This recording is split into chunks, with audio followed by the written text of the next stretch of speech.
고린도전서 4장 1절에서 5절 말씀을 한 절씩 교독하시겠습니다. 1절 말씀 제가 먼저 읽겠습니다. 사람이 마땅히 우리를 그리스도의 일꾼이요 하나님의 비밀을 맡은 자로 여길지어다. 그리고 맡은 자에게 구할 것은 충성입니다. 너희에게나 다른 사람에게나 판단받는 것이 내게는 매우 작은 일이라 나도 나를 판단하지 아니하노니 내가 자책할 아무것도 깨닫지 못하나 이로 말미암아 의롭다함을 얻지 못하노라. 다만 나를 심판하실 이는 주시니라. 함께 읽겠습니다. 그러므로 때가 이르기 전 곧 주께서 오시기까지 아무것도 판단하지 말라. 그가 어둠에 감추인 것들을 드러내고 마음의 뜻을 나타내시리니 그때에 각 사람에게 하나님으로부터 칭찬이 있으리라. 아멘. 주님의 말씀입니다. 우리 가슴에 손을 얹고 믿음으로 함께 선포하겠습니다. 제가 하면 여러분 따라하시면 됩니다. 하나님을 만나면 살아납니다. 예수님을 믿으면 행복합니다. 성령님이 임하면 가능합니다.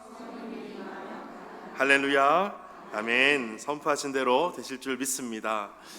여러분 하루하루 매일매일 살아가는 것이 여러분 많이 힘드시죠? 많이 힘드셨죠? 처음부터 많이 위로의 말씀을 드리려고 합니다. 예배 오시는 것 자체도 참 쉽지가 않습니다. 제가 지난주에 한 장례식이 있어서 한번 가가지고 오랫동안 한 자녀가 교회를 안 나가고 있어서 제가 이야기를 했습니다. 그 아들에게 지금 중요한 시험을 이제 치르고 있는 중이고 이제 앞두고 있는 청년인데 얘기를 했을 때 믿음을 어떻게 지킬 수 있는가라는 것을 우리 교회에서 늘 강조하는 것에 대해서 알려주었습니다. 그래서 첫 번째, 주일 성수를 잘해야 된다. 꼭 해야 된다.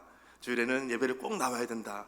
두 번째, 11조 생활을 꼭 해야 된다. 이것은 믿음으로 하는 것이다. 세 번째, 공동체 생활을 꼭 해야 된다. 혼자 신앙생활을 하는 거 아니다. 같이 하는 거다. 또 말씀 묵상하는 거, 하나님의 말씀을 늘 가까이 해야 된다. 마지막 다섯 번째, 기도 생활을 잊지 말아야 된다. 이 다섯 가지를 이야기를 했습니다. 그리고 마지막 보너스 하나 더 알려줬습니다.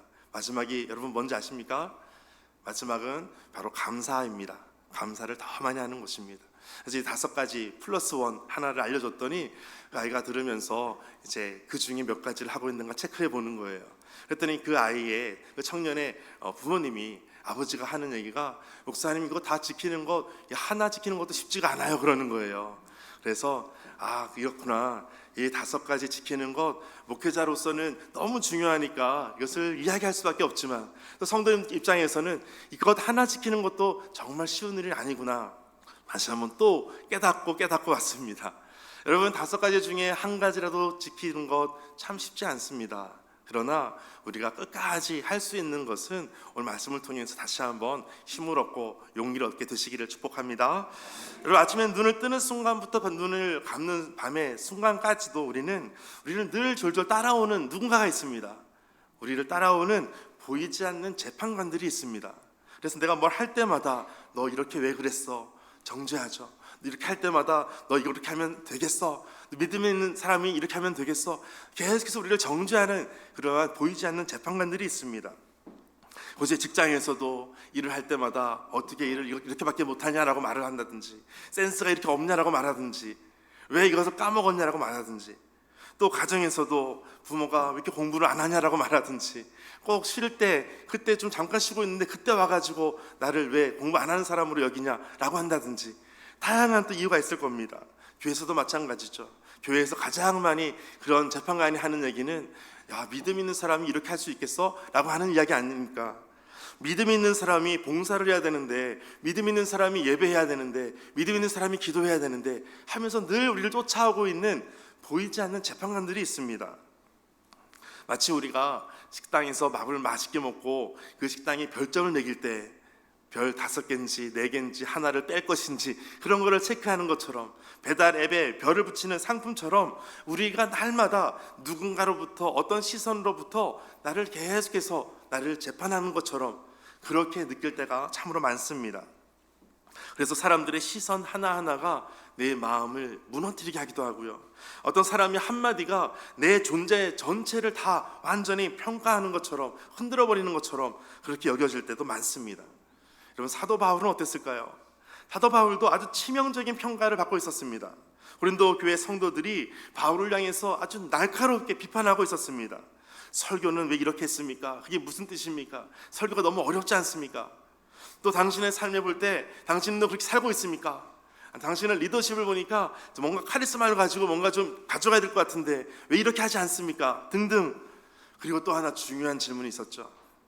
당신이 진짜 사도입니까?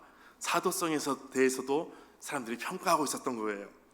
그런데 놀랍게도 바울은 사람들의 그러한 많은 재평가 같은 평가 중에서도 무너지지 않았다는 것입니다.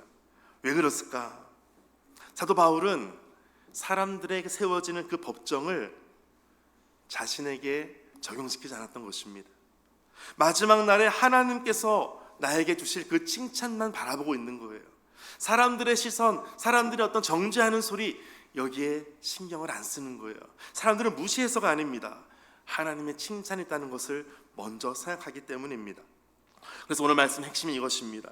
사람들의 판단과 자기 정죄를 뛰어넘어서 하나님께 받을 그 칭찬을 바라보는 자만이 끝까지 충성할 수 있다라는 거예요. 일단 아멘이십니까? 처음에 좀 작았던 것 같아요. 다시 한번 말씀을 볼까요? 1절 말씀 보겠습니다. 1절 말씀 같이 한번 읽어보겠습니다. 시작. 사람이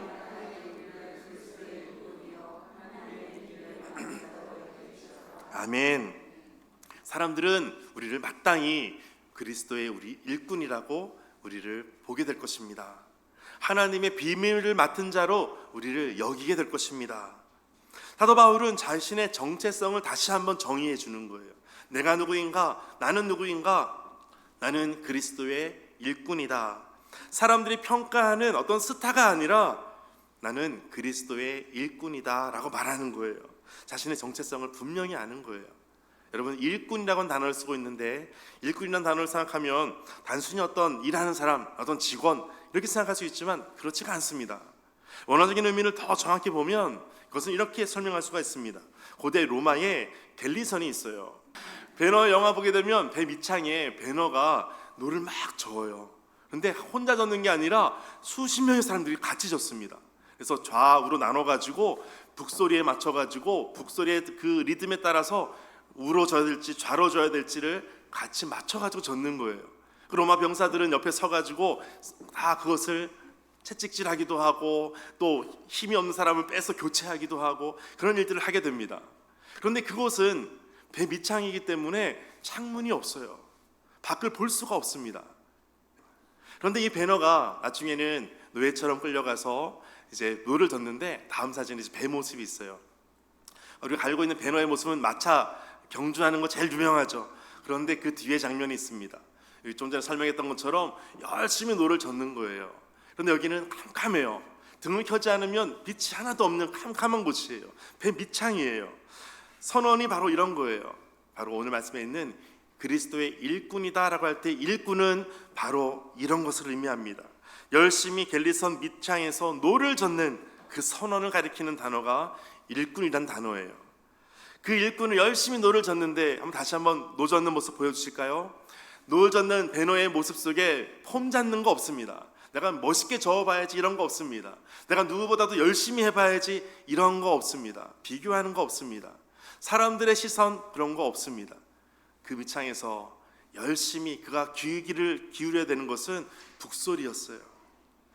북소리에 맞춰가지고 좌인지 운지를 바로바로 알아차려야 돼요. 그리고 열심히 젓는 거예요. 또 쉬어야 될 때는 쉬어야 되는 거예요.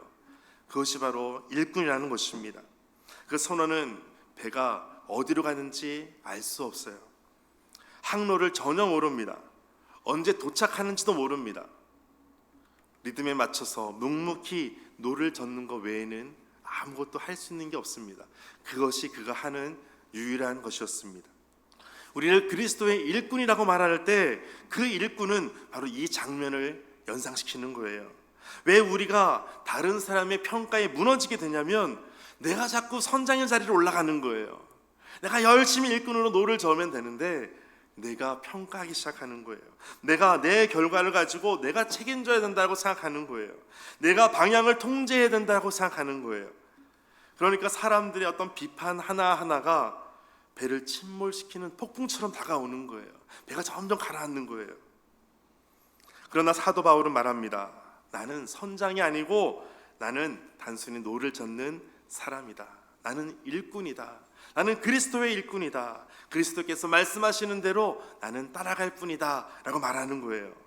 이것은 단순한 무기력을 말하는 것이 아니고요, 엄청난 자유예요. 내가 할 수 있는 것, 나는 이것이 전부야 라고 말하고 있는 거예요. 여러분, 방향은 선장이 책임지는 거예요. 여러분, 인생의 항로 가운데 내가 어디로 가야 될지, 내가 인간적인 힘으로 내가 힘쓰려면 지칠 수밖에 없어요. 그런데 하나님께서 내 인생을 인도하시는 인생이라면 내 인생은 편안해지는 거예요. 예전에 제가 중국 북경에 있다가 한국으로 들어올 때 고민을 했었어요. 한국 가면 어디 교회에서 사역을 할까? 한국 가면 이제 어디에서 살아야 될까? 집은 어디를 구해야 될까? 고민을 많이 했었어요. 그런데 한번 저녁 때 신방을 갈 일이 있어서 저녁 5시에 신방을 가는 중이었어요. 그런데 그 당시에 첫째 아이가 이제 돌도 안 되는 그 정도 됐었던 것 같아요. 그러다 보니까 어디로 가야 될지는 아빠는 열심히 고민하고 있는데 아들을 보니까 아무 고민이 없는 거예요. 아무 걱정이 없어요. 그냥 빵긋 맞고 웃고만 있는 거예요. 그때 깨달은 것이 있습니다. 아, 하나님의 자녀는 걱정하지 않는구나, 고민하지 않는구나, 이것을 깨닫게 되는 거예요. 여러분, 하나님의 자녀이십니까? 여러분, 내가 무엇인가 하려고 고민하지 않아도 된다는 거예요. 그 고민을 누가 하시냐면 위에 계신 하나님께서 하시는 거예요. 여러분, 얼마나 자유하십니까? 내가 그리스도의 일꾼입니다 라고 하는 것은 내가 얼마나 자유한지를 이렇게 고백하는 거예요. 이것이 바로 그리스도의 일꾼의 자유입니다. 여러분, 주님께 붙잡힌 바 된 것이 여러분 진정한 자유가 됨을 여러분 믿음으로 선포하게 되시기를 축복합니다. 사도 바울은 이제 자신을 책임지려고 하지 않았습니다. 자신을 설명하려고 하지 않았어요. 사람들의 평가가 자신을 누르지 않습니다. 사도 바울은 이제 말합니다. 나는 단지 그리스도의 북소리에 맞춰서 노를 젓는 일꾼입니다. 그리고 이제 2절로 넘어가는 거예요. 2절 같이 한번 읽어보겠습니다. 시작. 그리고 맡은 자들에게 구할 것은 충성이니라. 아멘. 맡은 자에게 구할 것은 충성입니다. 사도 바울은 자신을 하나님의 비밀을 맡은 자라고 말하기도 하고요, 맡은 자라고 표현했었어요. 내가 맡은 자입니다. 맡은 자라고 하는 것은 청직이란 뜻이에요. 내가 모든 소유권이 나에게 있지만 소유권 자체가 내 것이 아닙니다. 그 능력은 나에게 하나님께서 주시지만 내 것이 아닙니다. 하나님의 것입니다. 청지기의 핵심은 소유권이 나에게 있지 않다라는 거예요. 집은 주인의 것입니다. 재산도 주인의 것입니다. 방향도 주인의 것입니다. 능력도 주인의 것입니다. 나는 단순히 맡은 자입니다. 청지기입니다. 청지기는 자신의 뜻대로 하지 않습니다. 주인의 뜻대로 관리합니다. 하나님께서 청지기에게 요구하시는 단 한 가지가 있다면 2절에 있는 것처럼 청지기에게 구하는 것은 바로 충성이라는 거예요. 2절 다시 한번 보시면 이 충성이라고 하는 헬라어 단어가 피스토스란 단어를 씁니다. 근데 피스토스란 단어의 뜻이 믿을만하다, 신실하다라는 뜻을 가지고 있어요. 그러니까 충성을 요구한다는 것은 야, 너 내가 고용한 종인데 정말 믿을만한 종이구나, 이것을 보신다는 거예요. 그것이 충성이라는 것입니다. 충성은 단순한 성실도만 말하는 것이 아니에요. 끝까지 믿고 맡길 수 있는 사람을 의미합니다. 저는 여러분이 그리스도 안에서 충성된 분 되시기를 축복합니다. 여러분 옆에 계신 분에게 한번 말씀해 주실까요? 당신은 충성된 종입니다. 이렇게 한번 알려주실까요? 또 이때 또 종이라고 했다고 또 발끈하시는 분 계신지 모르겠어요. 종이라고 부르셔도 괜찮습니다. 저도 마찬가지입니다. 그리스도의 종이라고 불려지는 것만큼 복이 없다는 것을 여러분 함께 경험하시기를 축복합니다. 여러분, 세상에서는 우리를 결과를 보고 우리를 모든 것을 평가합니다. 매출이 어떻게 되는지, 어떤 숫자가 어떻게 되는지, 성공을 얼마나 했는지, 성과가 얼마나 있었는지, 학생들에게는 성적이 얼마나 됐는지, 또 좋은 대학을 어떻게 갔는지, 이런 것에 대한 평가를 합니다.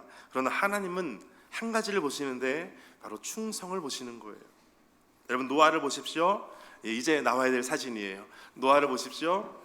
120년 동안 배를 지었어요. 산 위에 배를 짓습니다. 사람들이 볼 때에는 정말 말이 안 되는 거였어요. 어떻게 배를 만드나, 비가 얼마나 오길래 저렇게 큰 배를 만드나, 사람들은 이해하지 못했습니다. 사람들이 볼 때에는 이상한 노인네 같았어요. 사람들은 조롱하기 시작했습니다. 세상 기준에서 보면 노아는 실패자였어요. 의미 없는 것을 하는 사람처럼 보였어요. 그런데 노아는 끝까지 배를 만듭니다. 예레미야를 보십시오. 평생 외칩니다. 하나님께 돌아오라고 외칩니다. 사람들은 돌아오지 않습니다. 거의 돌아오지 않습니다. 세상의 기준으로 보면 예레미야도 실패자였습니다. 그런데 하나님은 그들을 실패자로 보지 않습니다. 왜 그럴까요? 비를 내리는 권세는 하나님께 있었습니다. 하나님께로 돌아오게 하는 것은 하나님께서 하시는 거예요. 예레미야가 아무리 외쳐도 외친 것 때문에 돌아오는 것이 아니라 하나님께서 돌아오시도록 만들어 가시는 거예요. 여러분, 이것이 바로 일꾼 청지기가 갖는 우리의 태도인 것입니다. 여러분, 노를 젓는 자에게 요구되는 것은 폭풍을 멈추는 능력이 아닙니다. 끝까지 그 자리를 지키는 거예요.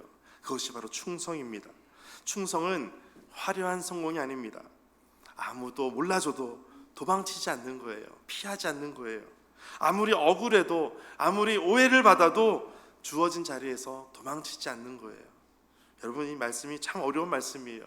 억울한 일을 당했는데 그것을 가만히 있는 것 쉽지 않습니다. 내가 아무것도 잘못하는 것이 없는데 오해를 받아요. 그것을 설명하고 싶은데 참 그 자리가 있는 것이 쉽지 않습니다. 주어진 자리에서 도망치지 않고 싶은 마음 정말 갖지 않는 것이 쉽지 않습니다. 그런데 이제 3절로 이어지는 것이 이거예요. 너희에게나 다른 사람에게나 판단받는 것이 내게는 매우 작은 일이라. 누군가 너희를 판단하고 있다면 그 판단받는 것 이거 너무 생각하지 마라고 하는 거예요. 하나님께 충성해서 나아가는 일꾼인데 사람들이 판단하는 얘기를 듣고 너무 좌절하지 말라는 거예요. 여러분, 제가 이 얘기는 안 하려고 그랬는데 저도 목회를 하면서 짧은 목회 기간에 늘 고민하는 것이 있어요.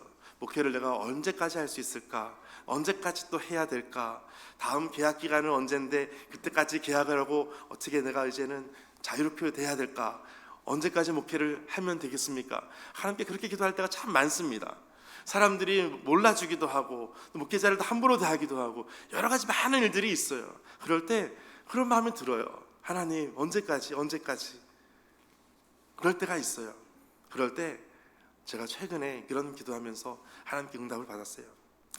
하나님 앞에 사역을 하는 동안에 언제까지 할지 이제는 더 이상 묻지 말자. 사역하는 동안 언제가 되더라도 마치는 언제까지라도 충성하는 것만 있자. 오늘 말씀을 통해서 다시 한번 또 깨닫게 되는 거예요. 여러분, 충성할 수 있는 것은 내가 열심히 해봐야지 하는 내 의지가 아니에요. 하나님께서 나를 알아주시기 때문에 할 수 있는 거예요. 사람들이 판단하고 있어요. 억울한 일을 당할 수 있어요. 오해를 받을 수도 있어요. 그런데 그 자리를 피하지 않는 거예요. 끝까지 지키는 거예요. 판단하다라는 것은 법적인 용어예요. 사람들이 신문하고 판결하는 거예요. 고린도 교회 성도들이 자신의 머릿속에 법정을 다 세워놓고 사도 바울을 지금 판결하고 있는 거예요. 사도의 자격이 있는지 없는지, 설교의 수준은 어떤지, 리더십은 있는지 없는지, 사역의 어떤 성과, 부흥은 어떻게 되는지 다 평가하고 있어요. 그런데 바울은 말해요. 그러한 판결은 효력이 없다는 거예요. 하나님, 우리 안에 이와 같은 믿음의 중심이 서게 되게 하여 주옵소서. 이것이 여러분의 기도가 되시기를 축복합니다. 인간의 법정은 데이터가 부족해요. 자료가 부족해요.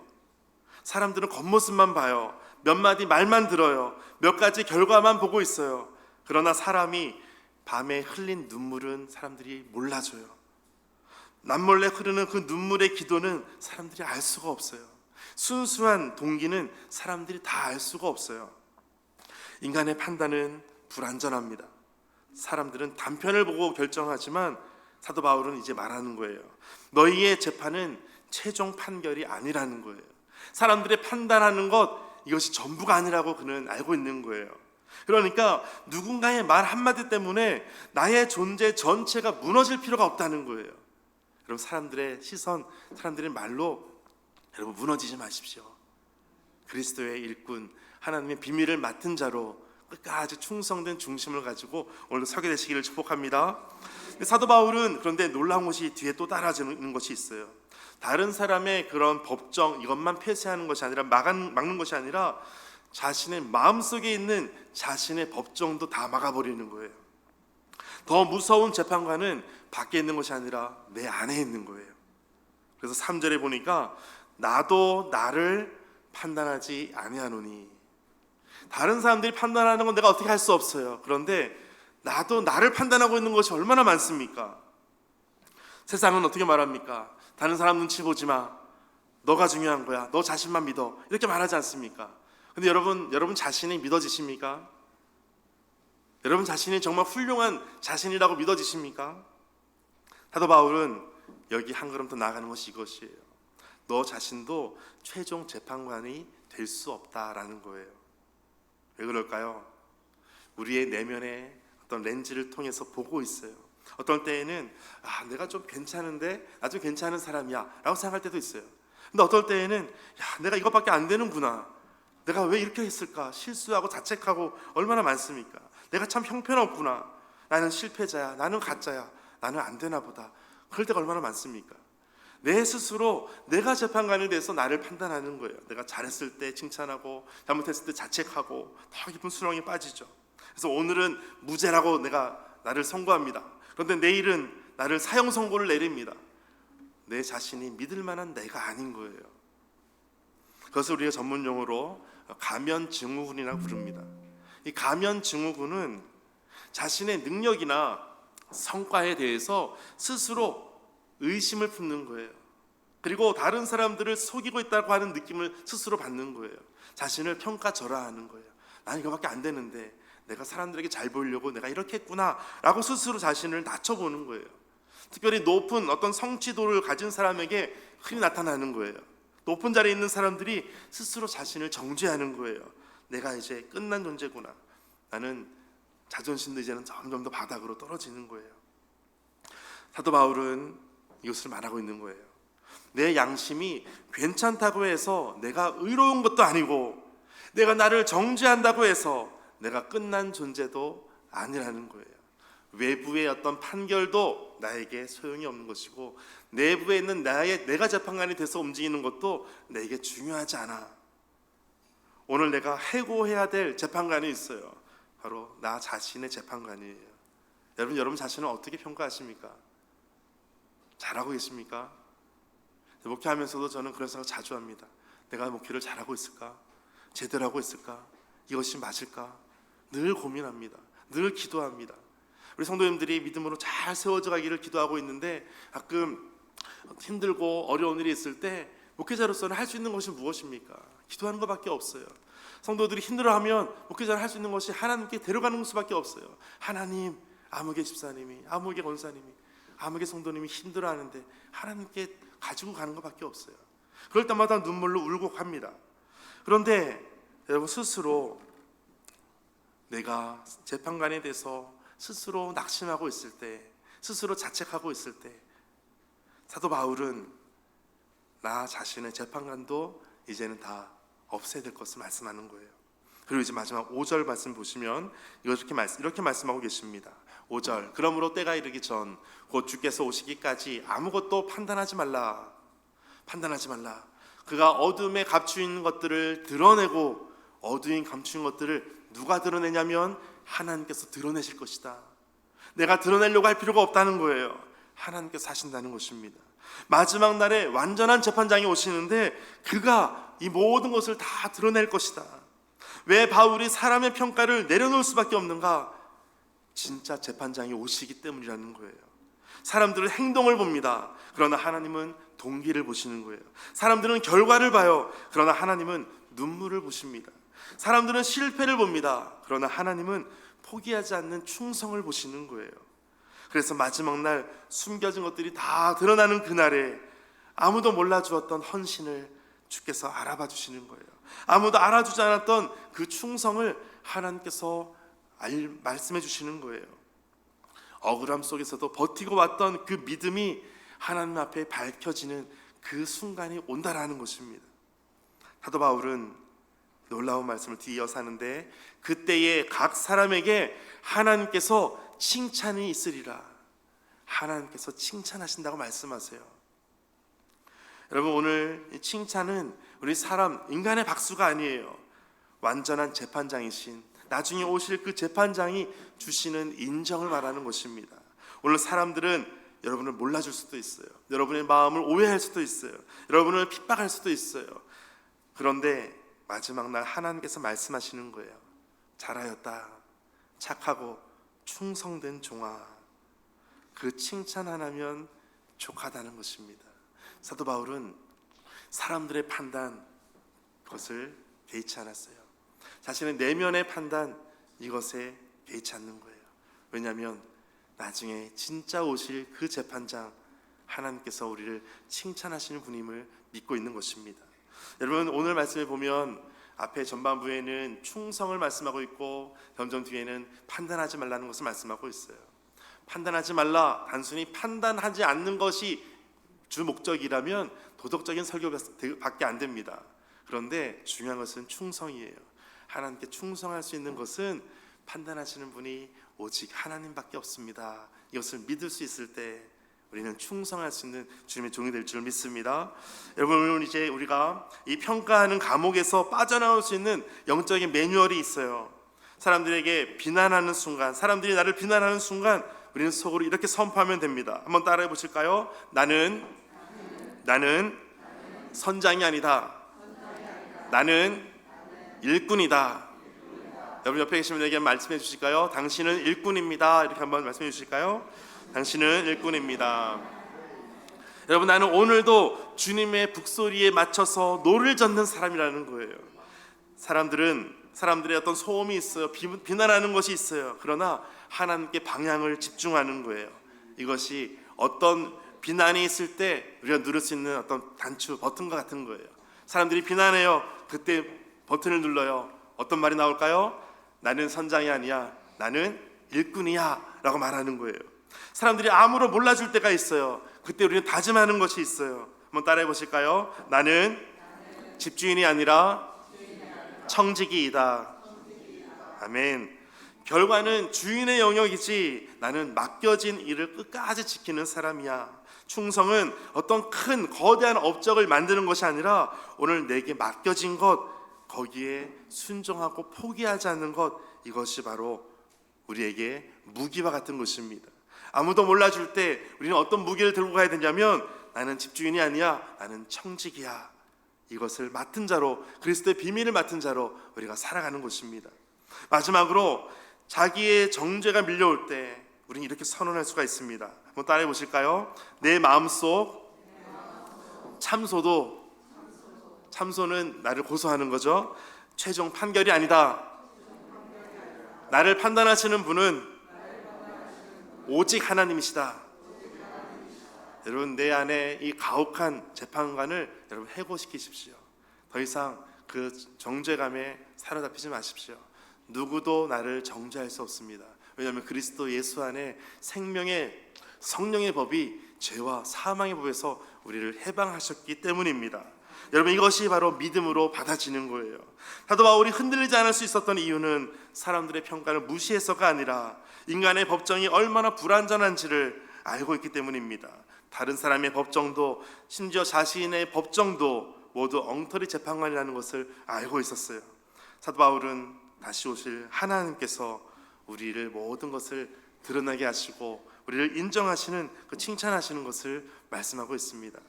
여러분, 이제 우리는 주님의 말씀 앞에 오늘 서기를 원합니다. 내가 얼마나 유명했는지, 내가 얼마나 많은 성과물을 만들어냈는지, 내가 얼마나 많은 업적을 남겼는지 이것을 보시지 않습니다. 오직 이것을 물으실 것입니다. 너가 끝까지 충성했느냐? 사람들의 판단에 휘둘리지 아니하고 심지어 너의 속에 있는 판단에도 흔들리지 아니하고 오직 하나님께 끝까지 충성했느냐? 이것을 물으십니다. 오늘 우리의 모든 눈물과 모든 억울함과 모든 흔적도 다 사라질 만큼 하나님께서 우리에게 말씀하실 겁니다. 외면적인 사람의 평가든 내면적인 자기 정죄의 감옥이든 여러분 갇히지 마십시오. 주님의 북소리에 묵묵히 노를 젓는 충성된 성도들, 그리스도의 일꾼으로 오늘도 나아갔으면 좋겠습니다. 오늘 말씀 가지고 함께 기도하실 때 하나님, 누구도 나를 정죄할 수 없는 것은 하나님께서 우리에게 주인 되시고 우리가 그리스도의 일꾼이기 때문입니다. 주님의 말씀 앞에 더욱더 믿음으로 서기는 그러한 삶이 되게 하여 주옵소서. 말씀 기억하며 함께 기도하겠습니다.